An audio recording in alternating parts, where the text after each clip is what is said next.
Zara pressed herself against the cold metal wall of the space station's main corridor, watching the crowd of beings flow past her like water around a stone.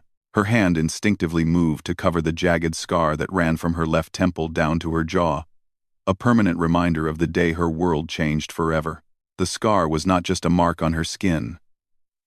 Among the Valthani people, physical perfection was not just valued, it was required. Their society had evolved over thousands of years to prize flawless genetics, unblemished features, and perfect symmetry. Those who fell short were cast out, labeled as defective, unworthy of love or companionship. Zara had once been considered among the most beautiful of her kind. Her silver-blue skin had gleamed like starlight, her violet eyes had sparkled with intelligence, and her movements had carried the grace that her people were famous for throughout the galaxy. She had been destined for greatness, perhaps even a seat on the High Council of Valthan Prime, but that was before the mining accident on Kepler 442b. She remembered every detail of that day 3 years ago. The expedition to extract rare crystals from the planet's core had been routine until the tunnel collapsed. Zara had been trapped for 18 hours under tons of rock and twisted metal. When the rescue team finally reached her, half of her face had been crushed.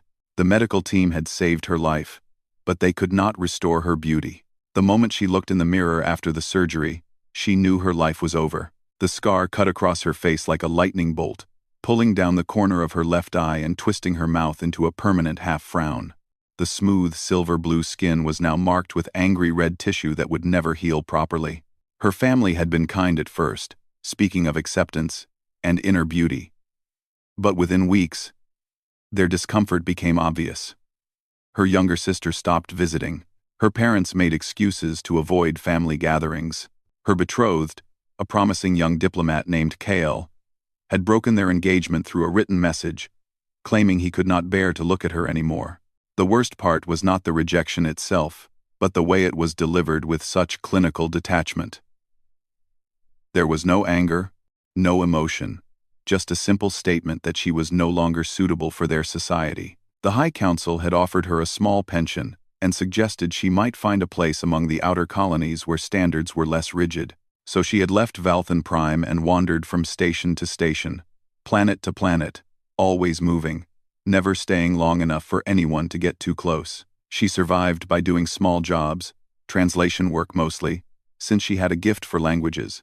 But everywhere she went, the reaction was the same. The initial shock, the quick look away, the uncomfortable silence. It was not just her own people who reacted this way.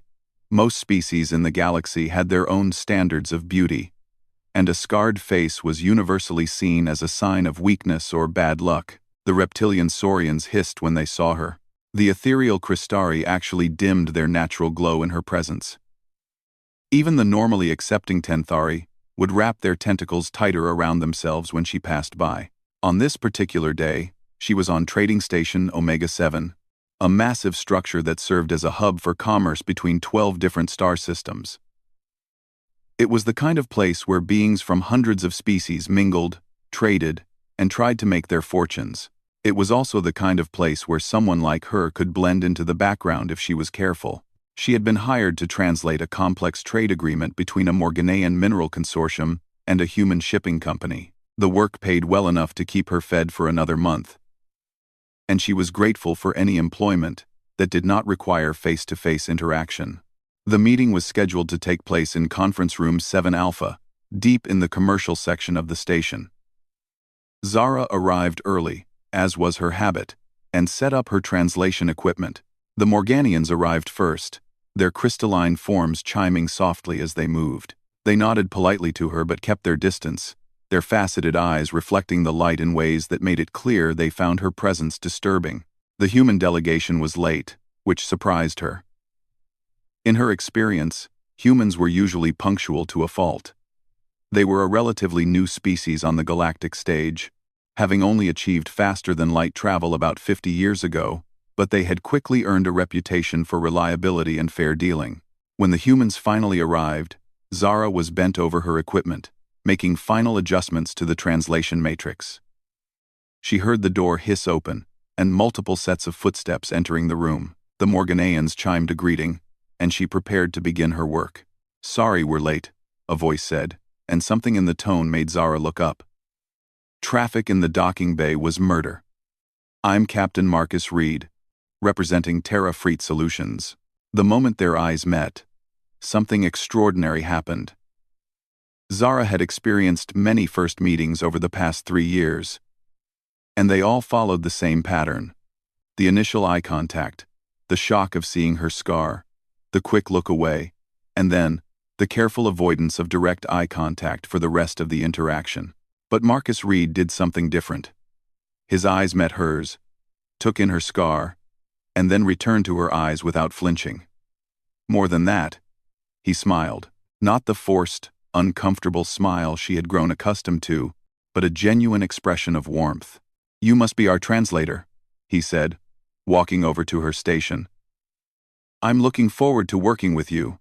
Zara felt something shift inside her chest, a sensation she had not experienced in years. It took her a moment to recognize it as hope. Marcus was tall for a human, with dark hair and brown eyes that seemed to hold flecks of gold. His skin was tanned from what she assumed was natural sunlight, and his hands showed the calluses of someone who had worked with machinery. But what struck her most was the complete absence of pity or disgust in his expression. He looked at her, as if she were simply another person. Nothing more, nothing less. Yes, she managed to say, her voice barely above a whisper. I am Zara. I will be handling the translation today. Excellent. I have to warn you, this is going to be a complex negotiation. The Morganians drive a hard bargain, and there are some technical specifications that might be challenging to translate. He was treating her like a professional, discussing the work as if her appearance was completely irrelevant. It was such a foreign experience that Zara found herself struggling to respond. I am familiar with both Morganian commercial law and human shipping regulations, she said, gaining confidence. I believe I can handle the complexity. I'm sure you can, Marcus replied. And the certainty in his voice made her heart skip a beat. The meeting began, and Zara threw herself into the work with an enthusiasm she had not felt in months. The negotiation was indeed complex, involving the transport of delicate Morganian crystals through 3 different star systems, with specific requirements for temperature, pressure, and handling. Marcus proved to be a skilled negotiator, finding creative solutions to problems that had seemed insurmountable. But what impressed Zara most was the way he treated everyone in the room with equal respect. He listened carefully to the Morganians' concerns, asked thoughtful questions, and never once made anyone feel rushed or dismissed.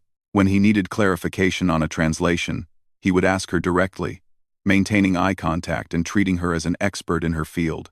During a break in the negotiations, while the Morganians were conferring in their musical language, Marcus approached Zara's station again. You're really good at this, he said quietly. I've worked with a lot of translators, and most of them just convert words. You're actually helping facilitate understanding between species. That's a rare skill. Zara felt warmth spread through her chest. Thank you. I enjoy the work. Each species has such different ways of expressing concepts. Finding the bridges between them is like solving a puzzle. Exactly, Marcus said, his eyes lighting up. Most people don't understand that translation is about more than just language. It's about culture, context, emotion. You have to understand how a species thinks before you can properly translate what they're saying. It was the longest conversation Zara had had with anyone in months, and certainly the first time anyone had shown genuine interest in her thoughts and opinions. She found herself looking forward to each interaction, hanging on his words, and feeling disappointed when he had to turn his attention back to the Morganians. The negotiation continued for several hours, and by the end, they had hammered out an agreement that satisfied both parties. The Morganians would get their crystals transported safely, and the humans would receive a substantial payment, plus the rights to establish a permanent shipping route through Morganian space. As the Morganians filed out of the room, their forms chiming with satisfaction, Marcus began packing up his documents. Zara expected him to leave as well, but instead, he lingered at her station. That was exceptional work, he said. Seriously. I don't think we could have reached an agreement without your help. You didn't just translate. You helped us understand each other. It was my pleasure, Zara replied, and realized she meant it. For the first time in years, she had felt useful, valued, important. I have another meeting tomorrow with a Tenthari trade delegation. Would you be available to translate? The question caught her off guard. Most clients used her services once and then moved on, often specifically requesting different translators for future work. The implication that he wanted to work with her again was almost too much to process. Yes, she said quickly. I would be available. Great. Same time. Conference room 5 beta. And Zara? He paused at the door, looking back at her. Thank you for making my first major negotiation in this sector a success. I couldn't have asked for a better partner. Partner. The word echoed in her mind long after he had left. When was the last time anyone had considered her a partner in anything? That night, in her small rented quarters on level 7 of the station, Zara found herself thinking about Marcus Reed. There had been something different about him, something that went beyond his professional courtesy. The way he had looked at her, really looked at her, without any trace of discomfort or pity. The way he had spoken to her as an equal, valued her expertise, made her feel like her contributions mattered.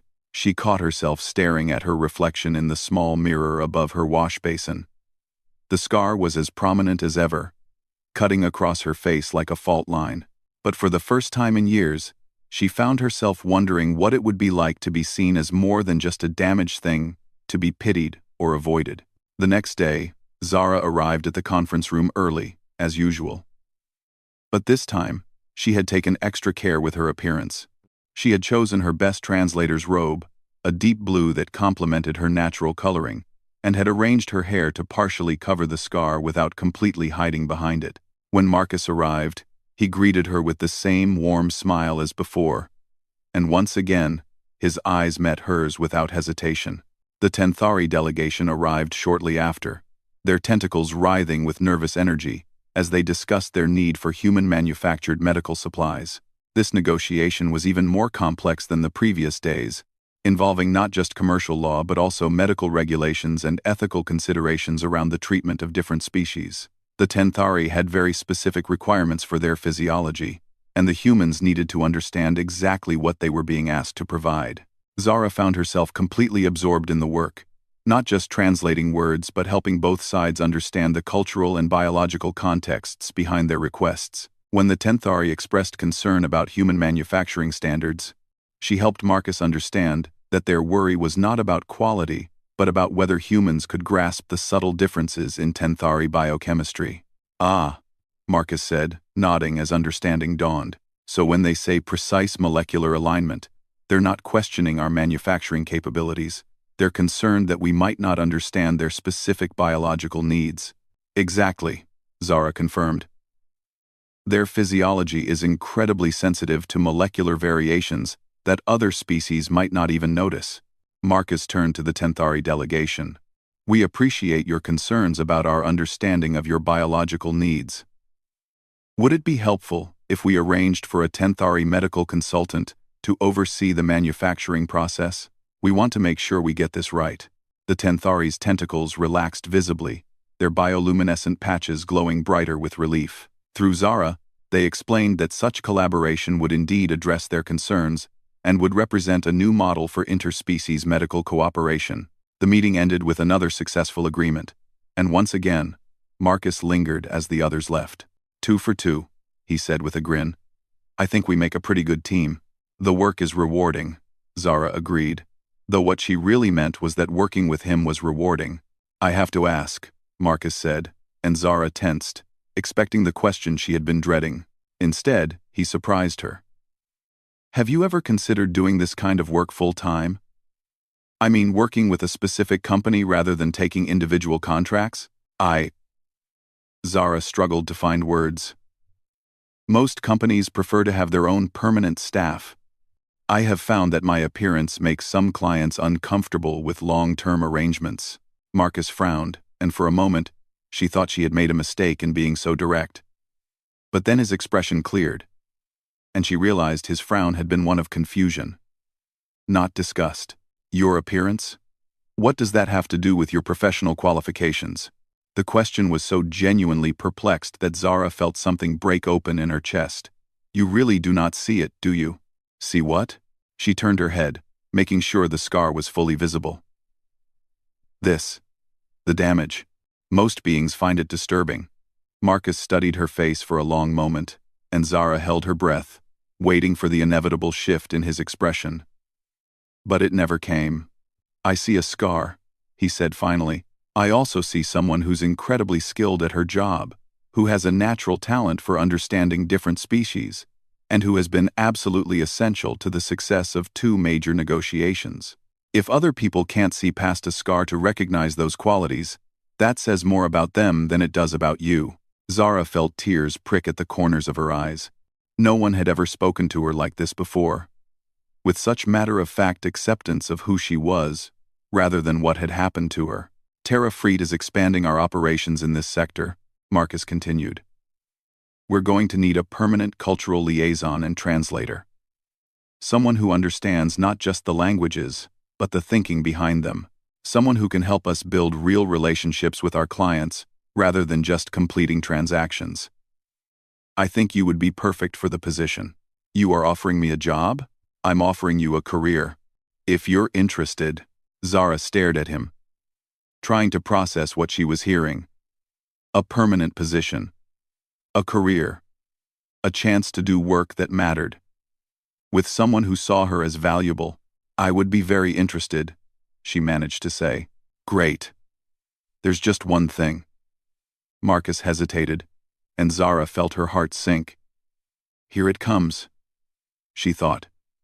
The catch, the condition that would make it clear this was all too good to be true. The position would require a lot of travel, Marcus said. We're opening new trade routes, establishing relationships with species we've never worked with before.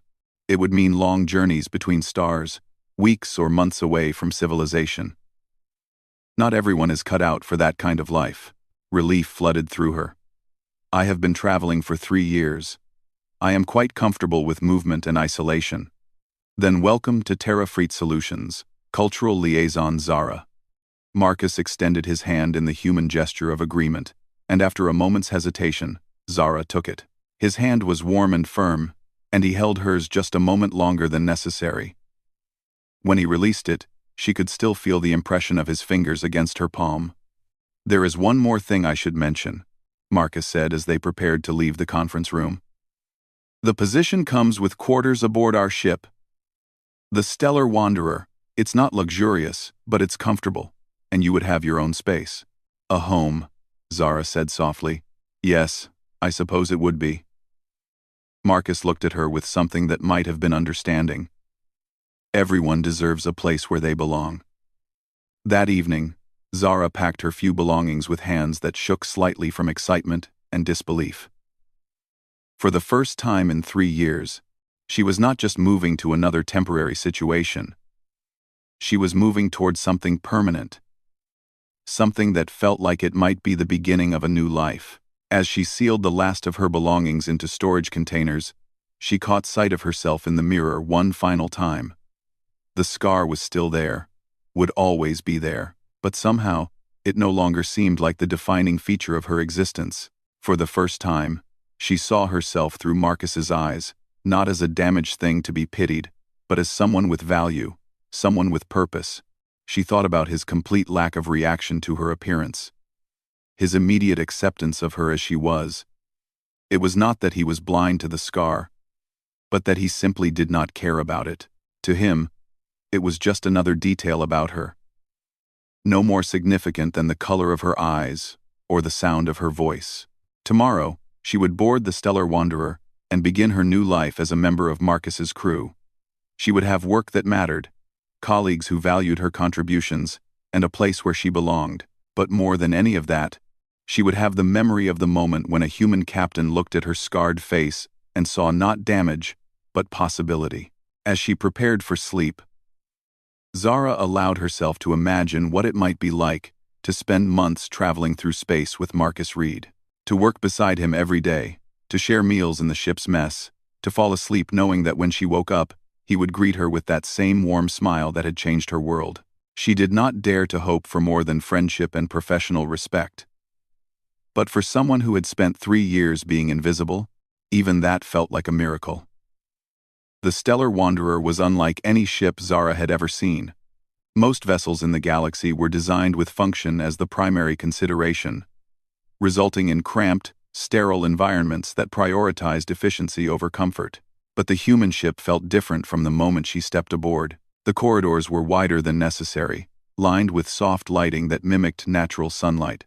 There were plants growing in recessed alcoves, actual living plants that served no functional purpose except to make the space feel more welcoming. The walls were painted in warm colors rather than the standard neutral grays, and there were what Marcus called common areas, where the crew could gather when off duty. Humans spend a lot of time in space, Marcus explained as he gave her a tour of the ship. We learned early on that if you're going to live somewhere for months at a time, it needs to feel like a home, not just a machine you happen to be inside. Zara's quarters were small but thoughtfully designed, with a sleeping alcove, a work area, and even a small viewport that looked out into space. After 3 years of temporary housing and rented rooms, having her own space felt like luxury beyond measure. The galley is open 24 hours, Marcus continued, leading her through the ship's common areas. We keep it stocked with food from a dozen different worlds, so hopefully we'll have something that agrees with your physiology. If not, we can adjust the menu at our next supply stop. He was being considerate without making a show of it, treating her needs as natural and expected rather than special accommodations. It was a small thing, but after years of feeling like a burden wherever she went, the casual acceptance meant everything. The rest of the crew proved to be as welcoming as their captain. Chief Engineer Sarah Chen was a compact woman with grease-stained fingers and a ready laugh who immediately offered to modify Zara's quarters if there was anything that would make her more comfortable. Navigator Tom Williams was a soft-spoken man with prematurely gray hair who spoke 5 languages and was delighted to meet someone who spoke even more. Medical Officer Dr. Elizabeth Hawkins was a tall, serious woman who surprised Zara by asking detailed questions about Valthani physiology so she could better understand any medical needs that might arise. But it was Communications Officer Jake Morrison who truly shocked her. When Marcus introduced them, Jake had looked at her scar with obvious interest. "That's a hell of a mark," he said bluntly. "What happened?" Zara tensed, preparing for the usual discomfort. But Jake's expression held only curiosity. When she explained about the mining accident, he nodded thoughtfully. "Mining's dangerous work. I did a stint on the asteroid belts before I joined Terra Freet. Lost 2 fingers to a processing accident." He held up his left hand, showing where his ring and little fingers had been replaced with mechanical prosthetics. "Scars are just proof you survived something that could have killed you. Nothing to be ashamed of." The casual way he spoke about it, as if scars and injuries were simply facts of life, rather than sources of shame, was revolutionary to Zara. In Valthani society, even the smallest imperfection was seen as a mark of failure. But to these humans, her scar was simply evidence of survival, perhaps even of courage. The first few weeks aboard the Stellar Wanderer were a revelation. Zara had expected to spend most of her time in her quarters, emerging only for work and meals. Instead, she found herself gradually drawn into the social life of the ship. The crew included her in their evening card games, asked her opinion on navigation routes through unfamiliar space, and treated her input as valuable rather than merely tolerated. Marcus proved to be an exceptional captain, leading by example rather than authority. He knew every system on the ship, could fill in for any crew member when needed, and never asked anyone to do something he would not do himself. But what impressed Zara most was his genuine interest in the worlds and cultures they encountered. Their first major contract took them to the Andorian Collective, a confederation of worlds inhabited by a species that communicated primarily through color changes in their skin. Most traders found the Androians frustrating to deal with, since their emotional responses could literally be read on their faces, making negotiation a complex dance of psychology and diplomacy. But Marcus approached the challenge with enthusiasm rather than dread. He spent hours with Zara, learning the basics of Andorian color language, practicing the subtle shifts in hue that could mean the difference between a successful negotiation and an insulting disaster. So if their skin goes deep blue, that means they're feeling defensive? Marcus asked, as they prepared for their first meeting with the Andorian Trade Council. Not exactly, Zara explained. Deep blue indicates caution, but not defensiveness. They are considering whether to trust you, but they have not yet decided against you. If they were truly defensive, the blue would have purple undertones. And if I want to show respect without appearing submissive, keep your voice steady and your movements slow. Quick gestures read as aggression to them. But too much stillness suggests you are hiding something. The negotiations were indeed complex, involving the transport of Andorian art pieces to a human colony world. The art was not just aesthetically valuable, but also culturally sacred to the Andorians, which meant that any damage or mishandling would be seen as a grave insult. Marcus navigated the discussions with patience and genuine curiosity, asking questions about the significance of the art pieces, the proper way to handle them, and the cultural protocols that should be observed. When one of the council members' skin shifted to a suspicious orange pattern, Marcus immediately asked Zara what he had done wrong. You suggested storing the sculptures in the cargo bay, Zara translated. To them, that is like suggesting you store their ancestors in a closet. They consider these pieces to be living embodiments of their cultural memory. Then we'll convert one of our passenger compartments into a proper gallery, Marcus said without hesitation. With climate controls and proper security, the art deserves to travel with dignity. The Andorian's skin shifted to warm golds and greens, colors that Zara recognized as deep approval and growing trust. By the end of the day, they had not only secured the transport contract, but had been invited to attend a cultural ceremony on the Andorian homeworld, an honor rarely granted to off-worlders. That evening, as the crew celebrated their success in the ship's common area, Marcus sought out Zara, where she sat by herself near the observation window. "Thank you," he said, settling into the chair beside her. "I couldn't have done that without you. You didn't just translate their words. You helped me understand their entire way of thinking." "It was interesting work," Zara replied, though what she really meant was that working with him was becoming the best part of her day. "Can I ask you something?" Marcus said, and Zara felt her stomach clench with familiar anxiety. "What was it like, growing up on Veilthan Prime? I've read about your people, but I'd like to hear about it from someone who actually lived there." The question caught her off guard. Most people who knew her background either avoided the subject entirely or focused only on her exile. But Marcus was asking about her life before the accident, treating her past as something worth knowing about rather than something to be avoided. "It was beautiful," Zara said slowly. "The cities are carved from crystal formations that grow naturally from the planet's core. When the sun sets, the whole city glows with reflected light. The buildings sing in the wind, creating music that changes with the weather." "That sounds incredible. What was your favorite part?" Zara found herself talking about things she had not thought about in years. The floating gardens that surrounded her childhood home, the way the crystal resonance chambers amplified music until you could feel it in your bones, the great libraries where knowledge from across the galaxy was stored in crystalline matrices that could be accessed through touch. Marcus listened with genuine fascination, asking thoughtful questions and encouraging her to share more. It was the first time in years that anyone had shown interest in her culture, for its own sake, rather than as something exotic or alien. "What did you study there?" Marcus asked. "Before you became a translator?" Cultural anthropology and xenolinguistics," Zara replied. "I was working on my thesis about the evolution of trade languages when—" She gestured vaguely at her scar. "What was your thesis about?" The question was so natural, so free of pity or discomfort, that Zara found herself answering without thinking. "I was studying how different species develop simplified languages for trade purposes, and how those languages reflect the cultural values of the species involved. For instance, Morganian trade speak has 17 different words for different types of crystal clarity, but no words for emotional states. Because Emotional clarity doesn't matter to them in business, but crystal clarity determines value, Marcus said, following her logic immediately. Exactly.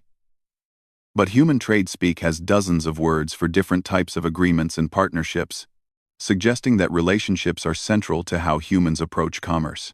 We do tend to think of trade as relationship building rather than just resource exchange, Marcus agreed. It sounds like fascinating research. Do you ever think about finishing it? The question hit her like a physical blow. Finishing her thesis would require returning to Vilthan Prime, facing the university that had quietly suggested she might be more comfortable studying elsewhere, confronting a society that had made it clear she no longer belonged. I do not think that would be possible, she said quietly. Marcus was silent for a moment, and when he spoke again, his voice was gentle but firm. Zara, can I tell you something about humans? We have a saying. The best revenge is living well. What happened to you was terrible, and the way your people treated you afterward was wrong. But you're brilliant at what you do, and you have insights that could change how different species understand each other. Don't let their small-mindedness rob the galaxy of your contributions. Something shifted in Zara's chest, a feeling she could not quite name.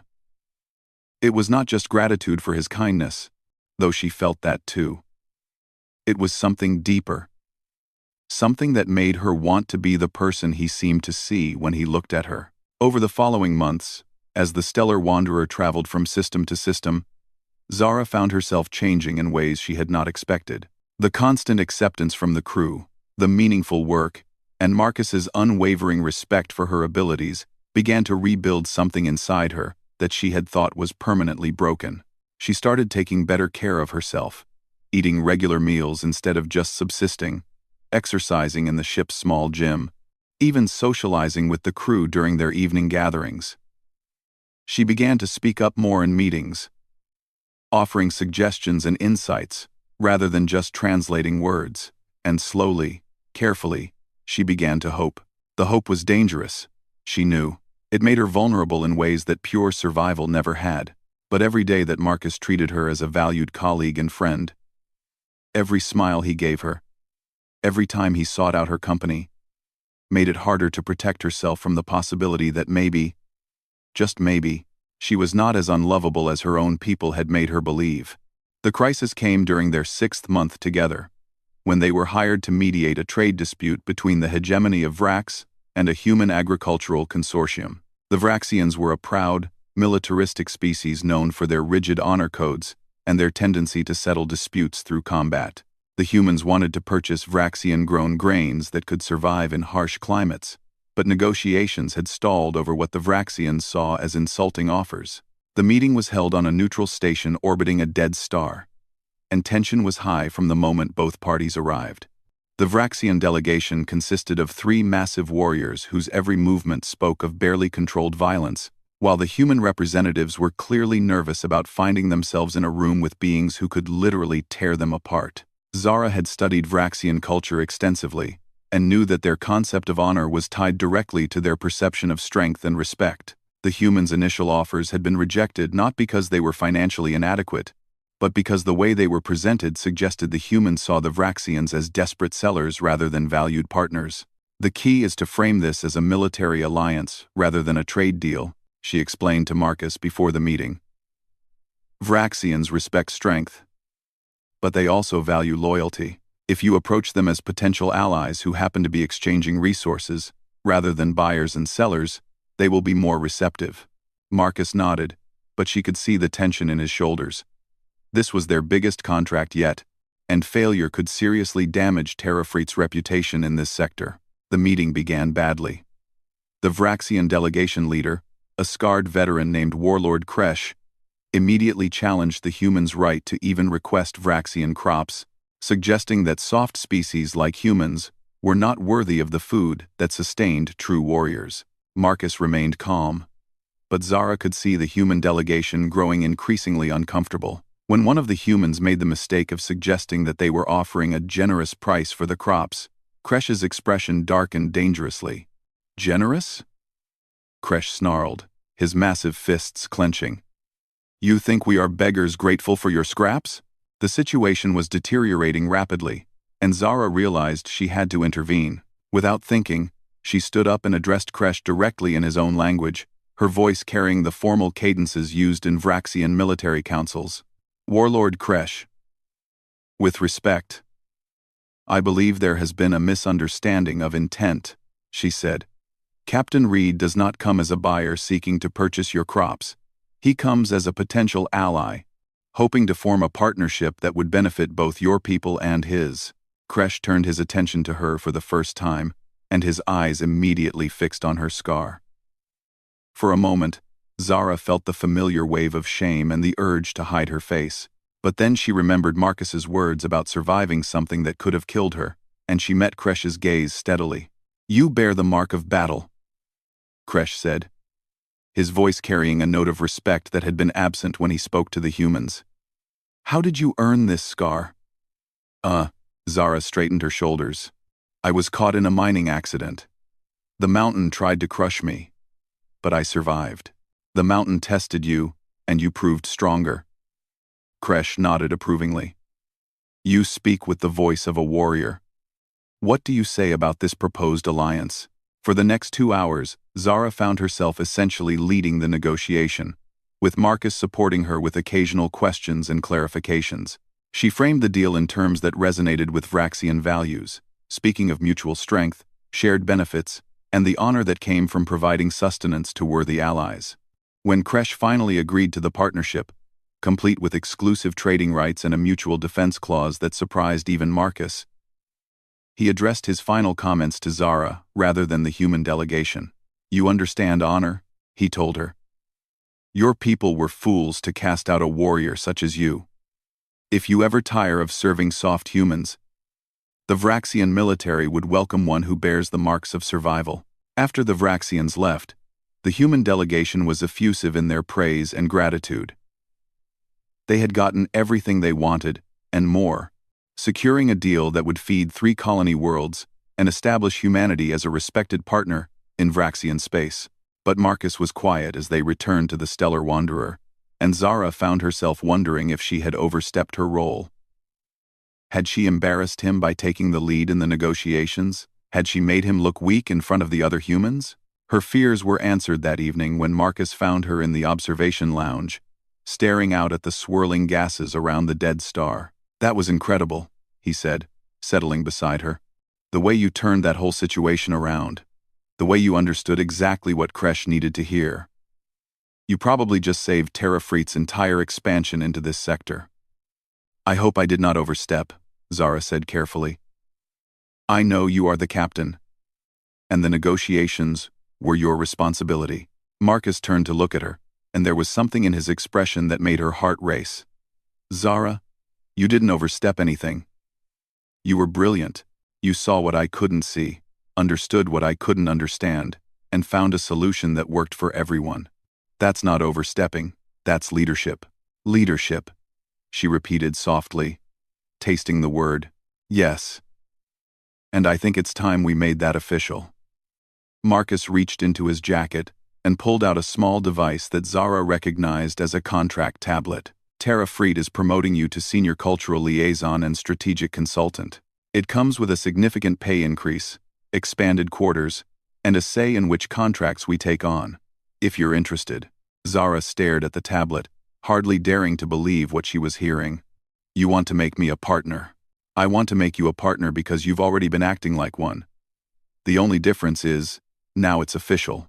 She took the tablet with hands that shook slightly, scanning the terms that were more generous than anything she had dared to dream of. But what struck her most was the title line. Senior Cultural Liaison Zara of Vialthan Prime. Not Zara the Scarred, or Zara the Exile, but simply her name and her world of origin, spoken with pride rather than shame. Marcus, she began, then stopped, struggling to find words for the emotions flooding through her. Yes, thank you, for everything. For seeing me as more than my scar. For giving me a chance. For believing in me, when I had stopped believing in myself. Marcus was quiet for a long moment, and when he spoke, his voice was softer than she had ever heard it. Zara, can I tell you something? That first day we met, when I saw you in that conference room, do you know what I thought? She shook her head, not trusting her voice. I thought you were the most beautiful woman I had ever seen. Zara's breath caught in her throat. Even with the scar? The scar is part of you. It's a sign of your strength, your survival, your refusal to give up even when everything seemed hopeless. How could I not find that beautiful? Something broke open inside Zara's chest, a wall she had built around her heart to protect it from further damage. For the first time in years, she allowed herself to truly look at Marcus, not just as a kind employer or a good friend, but as a man who somehow, impossibly, seemed to care about her as more than just a colleague. I never thought anyone would see me that way again, she whispered. Then you haven't been looking in the right places, Marcus said gently. Or maybe the right person just hadn't found you yet. They sat together in comfortable silence, watching the cosmic dance of gases and debris around the dead star. For Zara, it felt like watching her old life burn away, making room for something new and wonderful to be born from the ashes. Tomorrow, they would continue their journey through the stars, taking on new challenges and building new relationships across the galaxy. But tonight, sitting beside the human who had changed her world, Zara finally understood what it meant to be truly seen and valued for who she was rather than what had happened to her. The scar would always be there, would always be part of her story. But for the first time, she realized it was not the end of her story, but simply the beginning of a new chapter. The message arrived on a routine Tuesday morning while the Stellar Wanderer was docked at Kepler Station for routine maintenance. Zara was reviewing trade proposals in her expanded quarters when her communication system chimed with an incoming transmission from Vielthan Prime. She stared at the blinking indicator for several minutes, her heart racing. In the 18 months since joining Marcus's crew, she had not received a single communication from her home world. Not from her family, not from former colleagues, not from anyone who had known her before the accident. The silence had been painful at first, but she had gradually grown used to it, building her new life around the family she had found aboard the Stellar Wanderer. With trembling fingers, she activated the message. The holographic image that appeared was of someone she barely recognized, though she knew it had to be her younger sister Lyra.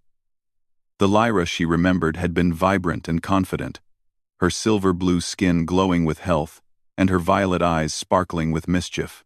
This Lyra looked older, more serious, and there were lines of worry around her eyes that had not been there before. Zara, the recording began, and even hearing her own name in her native language sent a shock through her system. I know you have every right to delete this message without listening to it. I know we failed you when you needed us most, and I know that nothing I say can undo the pain we caused you.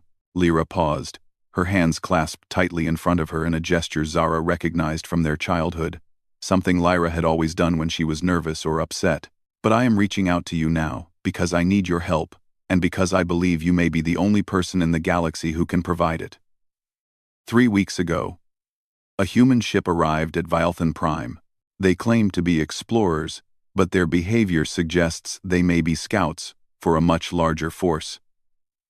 They have been asking questions about our defense capabilities, our trade routes, our alliances with other species. Zara felt a chill run down her spine. Humans were known throughout the galaxy for their peaceful nature and their commitment to fair trade. The idea of human scouts conducting military reconnaissance was almost unthinkable.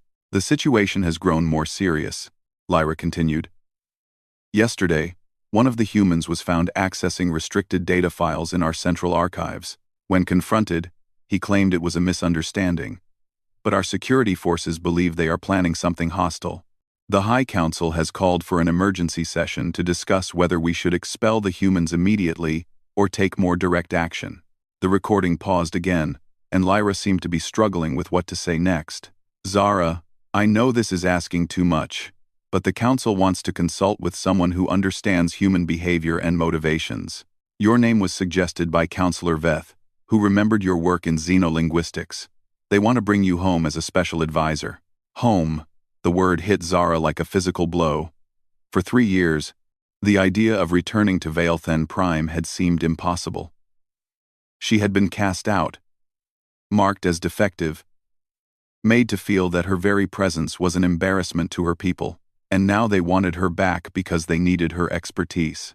"I know we have no right to ask this of you," Lyra said, her voice breaking slightly. "I know we abandoned you when you needed us most. But Zara, if these humans are planning to attack our world, thousands of innocent people could die. You are the only Vilethani who has extensive experience working with humans. You might be able to determine their true intentions and help us find a peaceful solution."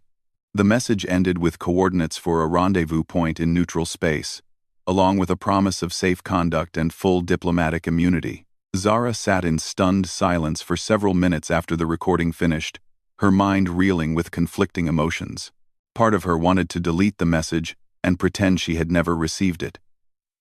Her people had rejected her when she was broken and vulnerable, had made it clear that she was no longer welcome in their society. Why should she help them now, when they came to her only out of desperation? But another part of her, the part that had been raised to value knowledge and truth above personal grievances, was deeply troubled by Lyra's description of human behavior. In her months of working with Marcus and his crew, she had never seen any sign of military ambitions or hostile intent. Humans were traders, explorers, diplomats. The idea that they would conduct military reconnaissance on a peaceful world went against everything she knew about their culture. There was a soft chime at her door, followed by Marcus's voice. "Zara? Are you free? I wanted to discuss the Meridian contract before we submit our proposal." "Come in," she called, quickly shutting down the holographic display. Marcus entered with his usual warm smile, carrying a tablet full of contract specifications, but his expression changed the moment he saw her face. "What's wrong?" he asked immediately, setting the tablet aside and moving to sit beside her. "You look like you've seen a ghost." Zara hesitated, unsure how to explain the situation without seeming disloyal to her new life. But Marcus had earned her trust through months of honesty and respect, and she found herself telling him everything about the message from her sister. Marcus listened without interruption, his expression growing more serious as she explained the accusations against the human explorers. When she finished, he was quiet for a long moment, staring out the viewport at the stars beyond. "That doesn't sound right," he said finally. "I know Captain Jennifer Walsh of the Explorer Corps. She's the one leading the diplomatic mission to Veilthan Prime. She's about as far from a military scout as you can get, more interested in studying crystal formations than defense capabilities." "You know her?" Zara asked, surprised. "We served together briefly on a joint exploration mission about 5 years ago. Jennifer is passionate about scientific discovery, but she has zero interest in military applications. If she's asking about your people's defenses, there has to be another explanation." Marcus stood up and began pacing. A habit Zara had learned indicated he was working through a complex problem. "Zara, I think there's been a serious misunderstanding, and if we don't clear it up quickly, it could damage human-Vilethani relations for generations." "What do you mean?" "Think about it. Your people value perfection and have very rigid social structures. They would naturally be suspicious of outsiders asking questions about sensitive topics. But humans are naturally curious, and Jennifer probably doesn't even realize her questions could be interpreted as hostile reconnaissance." Zara considered this possibility. It was true that Vilethani society was highly structured and suspicious of outsiders. Questions that humans might see as innocent scientific curiosity could easily be misinterpreted as military intelligence gathering. "There is more," Marcus continued. "You said one of the humans was found accessing restricted files? That sounds like someone trying to learn about your people's history and culture, not someone gathering military intelligence." Jennifer is exactly the type of person who would get so absorbed in research that she would forget to ask permission before accessing data. The more Zara thought about it, the more Marcus's explanation made sense, but that left her with an even more difficult question. What should she do about it? "They want me to come home," she said quietly, "to advise the council about human intentions." Marcus stopped pacing and turned to face her.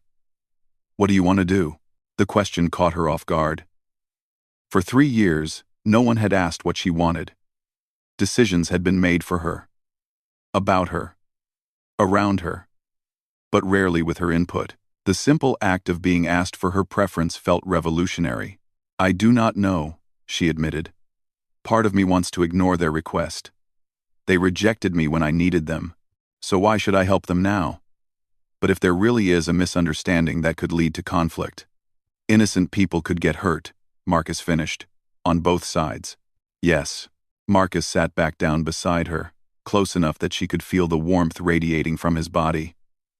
"Zara, I can't tell you what to do. This is your decision to make, but I can tell you this. If you decide to go, you won't be going alone." "What do you mean?" "I mean that if you think there's a chance to prevent a conflict and save lives, then Terra Freet will support you. We'll take you to the rendezvous point, and I'll come with you as a human representative. Maybe between the two of us, we can help both sides understand what's really happening." Zara stared at him, overwhelmed by the gesture. "You would do that? Risk your ship and your crew to help resolve a conflict that does not directly concern you?" "Zara, everything that concerns you concerns me," Marcus said gently. "You're not just my colleague. You're my friend. More than that, you're family. And family doesn't abandon each other when things get difficult." The word family hit her harder than any declaration of love could have. This man, this human who had seen past her scars and valued her for who she truly was, considered her family. The thought was almost too wonderful to accept. "Besides," Marcus added with a slight smile, "preventing interstellar conflicts is good for business. Hard to make trade agreements when people are shooting at each other." Despite everything, Zara found herself laughing. "You are impossible. I've been told that before. So, what's your decision?" Zara looked out the viewport at the stars that had become her new home. Somewhere out there was Vialthan Prime, the world that had cast her out but now needed her help. And here beside her was the man who had given her a new life and was now offering to risk everything to support her choice. "I will go," she said finally. "Not for them, but because you are right. If there is a misunderstanding that could lead to violence, we have a responsibility to try to prevent it. Then we'd better get moving." "How long do we have?" "The rendezvous is scheduled for 5 days from now." Marcus nodded. "That's enough time to get there and prepare. I'll have Sarah plot a course and inform the crew. Jake can handle communications with both sides to arrange the meeting." "Marcus," Zara said as he prepared to leave. "Thank you. For everything. For believing in me. For supporting me. For treating me like family when my own family could not." Marcus paused at the door, his hand resting on the frame. When he turned back to her, there was something in his expression that made her heart race. "Zara, there's something I've been meaning to tell you. Something I probably should have said months ago." "What is it?" "I love you." The words hung in the air between them, simple and honest and earth-shattering all at once. Zara felt as if the artificial gravity had failed, as if she were floating in space with nothing to anchor her except the warmth in Marcus's eyes. "You love me," she repeated, hardly daring to believe it. "I love your intelligence, your compassion, your strength. I love the way you see the beauty in different cultures.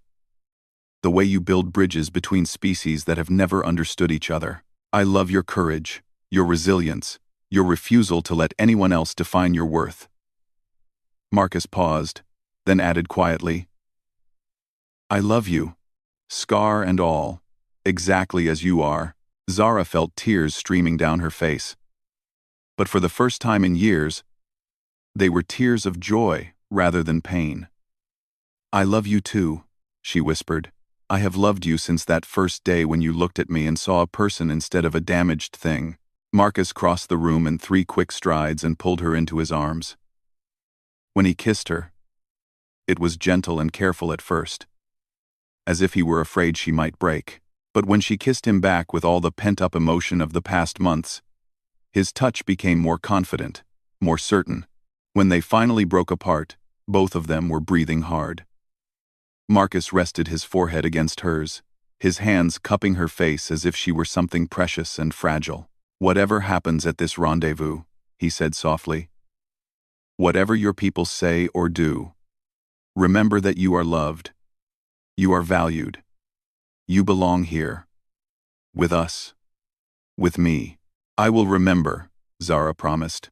The journey to the rendezvous point took 4 days, during which the crew of the Stellar Wanderer worked tirelessly to prepare for what could be a delicate diplomatic situation. Jake researched everything he could find about the human expedition to Vialthan Prime, while Dr. Hawkins prepared detailed medical files about human physiology in case biological differences were contributing to the misunderstanding. Sarah and Tom worked together to optimize the ship's systems for potential emergency situations, though everyone hoped it would not come to that. And Marcus spent hours with Zara, helping her prepare for what would undoubtedly be a difficult reunion with her people. The Vialthani ship was waiting for them at the designated coordinates, a sleek crystal vessel that sparkled like a jewel against the darkness of space. Zara felt a familiar pang of homesickness at the sight of it, followed immediately by a surge of anxiety about facing her people again. The meeting was arranged to take place aboard a neutral trading post, a small station that served as a waypoint for travelers between systems. Zara wore her best formal robes, the deep blue diplomatic garments that marked her as a representative worthy of respect, though she wondered if her people would see past her clothing to the scar beneath. Marcus accompanied her to the meeting chamber, dressed in his most formal captain's uniform. He had insisted on being present not just as moral support but as an official representative of human interests, someone who could speak to the true nature of human exploration and diplomacy. The Vialthani delegation was led by Councillor Veth, an elderly male whose crystal white skin indicated his advanced age and high status. Behind him stood 3 other council members, including someone Zara recognized as her former academic advisor, Professor Kalar. And at the back of the group, looking nervous and uncertain, was Lyra. The moment Zara entered the room, all conversation stopped. The Vialthani stared at her with a mixture of shock, discomfort, and what might have been shame. It was clear that seeing her again, confronting the reality of what they had done to her, was difficult for them. But Councillor Veth recovered his composure quickly and stepped forward with the formal bearing of a career diplomat.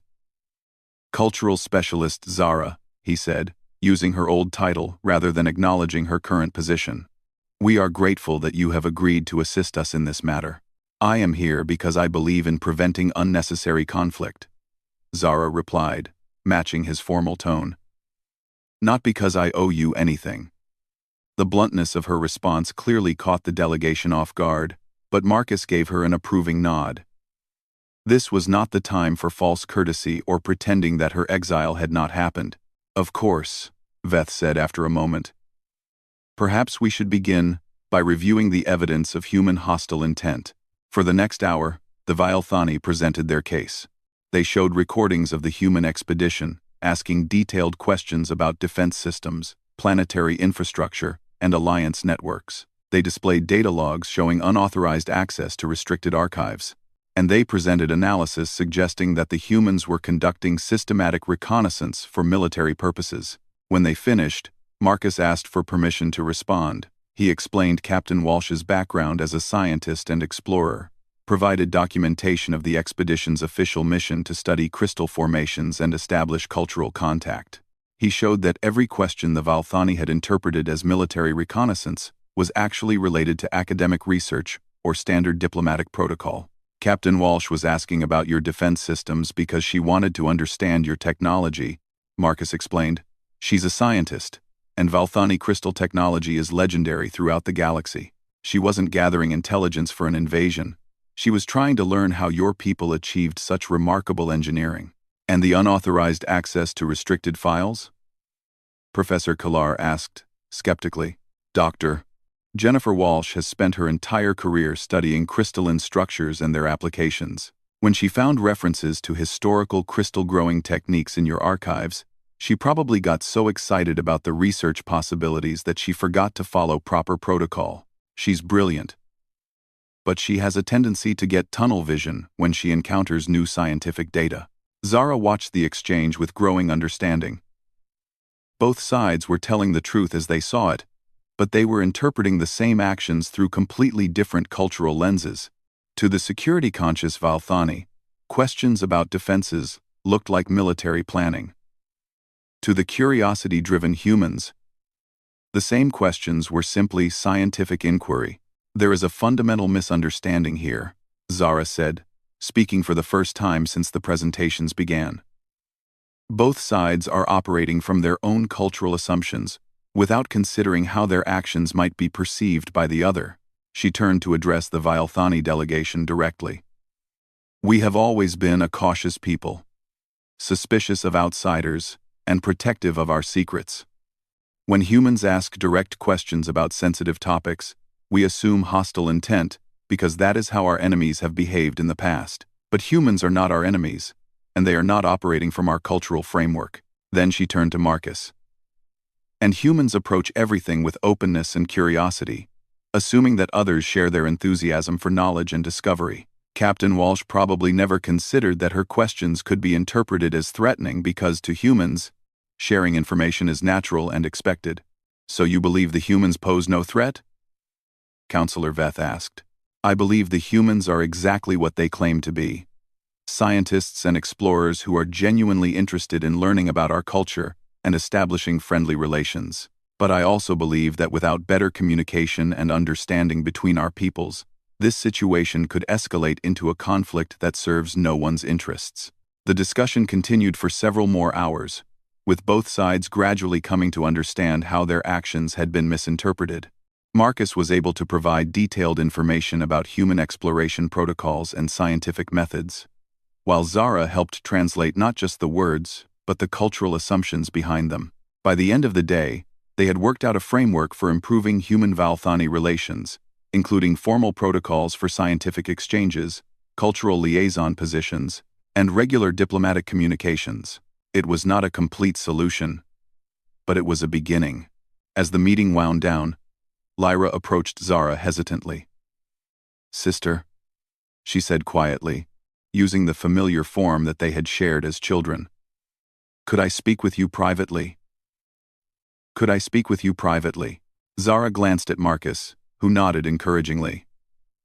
She followed Lyra to a smaller chamber off the main meeting room, where they could talk without being overheard. I owe you an apology, Lyra said immediately. We all do. What we did to you after the accident was wrong, and I have regretted it every day since. Have you? Zara asked, her voice carefully neutral. Yes. I have thought about you constantly. Wondered where you were. Whether you were safe. Whether you had found any happiness. I wanted to reach out, but I was ashamed of how we had treated you. I did not think you would want to hear from any of us. Zara studied her sister's face, looking for signs of deception or manipulation. But all she saw was genuine remorse and regret. The accident was not your fault, Zara said finally. You were young, and you followed the lead of our parents and the council. I do not blame you for that, but I should have fought for you. I should have stood up to them, insisted that you belonged with us regardless of how you looked. I was a coward, and you paid the price for my cowardice. Yes, Zara agreed. You were. But we were all products of our society's values. The real tragedy is not that you failed to protect me then, but that it took a crisis like this for our people to realize they might need me. Lyra flinched at the harsh assessment, but she did not argue with it. Is there any chance you might consider coming home? Not for the council, or for our people. But for yourself? You are still Vilethani, still our family, regardless of what has happened. Zara looked through the chamber's small viewport, where she could see the Stellar Wanderer docked nearby. Somewhere aboard that ship, Marcus was probably reviewing the day's negotiations and planning their next moves. The crew that had become her chosen family was waiting for her return. I am home, she said simply. My place is with people who value me for who I am, not with those who see me as useful only in times of crisis. I understand, Lyra said, though her disappointment was obvious. But Zara, if you ever change your mind, if you ever want to visit or need anything from us, please know that you will always be welcome. I will remember that, Zara replied, though she doubted she would ever take advantage of the offer. The two sisters embraced briefly, a formal gesture that carried echoes of genuine affection. Then Lyra returned to join the rest of the Vilethani delegation, and Zara made her way back to the Stellar Wanderer. Marcus was waiting for her in the docking bay, his face anxious with concern. "How did it go with your sister?" "She apologized," Zara said. "They all did, in their way. And they invited me to come home. And? I told her I was already home." The smile that spread across Marcus's face was brighter than any star. He pulled her into his arms, spinning her around in the low gravity of the docking bay. "I love you," he said as he set her down. "Have I mentioned that recently?" "Once or twice," Zara replied, reaching up to touch his face. "But I do not mind hearing it again." As they walked back through the familiar corridors of their ship, past the crew members who greeted them with genuine warmth and relief, Zara reflected on how much her life had changed. 3 years ago, she had been broken, alone, convinced that she was unworthy of love or acceptance. Today, she was a valued partner in a successful business, a bridge between species, and most importantly, she was loved by someone who saw her scars not as flaws, but as proof of her strength. The crisis with her people had been resolved, at least temporarily. Human-Vilethani relations would improve thanks to better communication and understanding, and Zara had finally closed the door on her old life. Not with anger or resentment, but with acceptance and peace. That night, as she lay in Marcus's arms in their shared quarters, watching the stars wheel slowly past their viewport, Zara thought about the strange paths that had led her to this moment. The mining accident that had scarred her had also freed her from a society that valued appearance over substance. The exile that had seemed like the end of her world had actually been the beginning of a new and better life. "Do you ever regret it?" Marcus asked softly, his fingers tracing gentle patterns on her arm. "Leaving your old life behind?" "Never," Zara replied without hesitation. "That life was never really mine. It belonged to someone I was expected to be, not someone I actually was. This life, here with you and the crew, this is who I am meant to be." Marcus pressed a kiss to the top of her head. "I'm glad the universe brought you to me, even if it took a painful road to get you here." "As am I," Zara murmured, already drifting toward sleep. "As am I." Outside their viewport, the stars continued their ancient dance, witnesses to countless stories of loss and redemption, of love found in unexpected places. And somewhere among those stars, 2 species that had almost become enemies were learning to understand each other, thanks to a scarred woman who had found the courage to bridge the gap between worlds, and a human captain who had seen beauty where others saw only damage. The stellar wanderer flew on through the darkness, carrying its crew toward new adventures and new horizons. And in the captain's quarters, 2 souls who had found each other against all odds slept peacefully in each other's arms.